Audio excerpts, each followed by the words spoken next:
शैक्षणिक साहित्यामधलं संख्या ओळख. मग त्यातल्या समसंख्या, विषम संख्या, वर्गमूळ संख्या या आपल्याला शिकायचं आहे. तर त्यातल्या आज आपण सम आणि विषम संख्या शिकणार आहोत. तर अशा प्रकारे एक चार्ट दिलेला आहे बघा. मग ह्या कोणत्या संख्या आहेत रे? नैसर्गिक संख्या. तर आज आपल्याला काय करायचं आहे, ह्या संख्यामध्ये समसंख्या कोणत्या आहेत हे शोधायचं आहे. तर त्यासाठी काय करायचं, आपण ही जाळी याच्यावर ठेवूयात आणि बघा या ठिकाणी पारदर्शक तक्त्या दिलेल्या आहेत. तर समसंख्या म्हणजे काय अगोदर सांगते, ज्या संख्येचे दोन समान भाग होतात. पहा आता मी दोन तक्त्या घेतल्यात. किती? दोन. आता दोन्ही समसंख्या आहे का? आहे. कशामुळे? ह्या दोनचे दोन भाग होतात.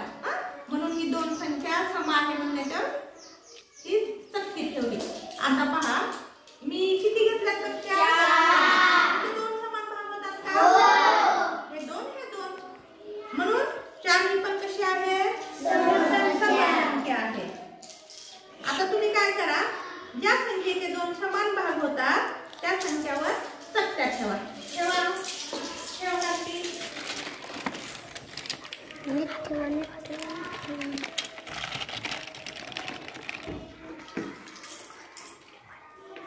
हे बघा मुलांनो, ज्या समसंख्या आहेत ना त्यावर तुम्ही अशा पारदर्शक तक्त्या लावलेल्या आहेत. आता त्या संख्याचं सर्वांनी वाचन करा बरं.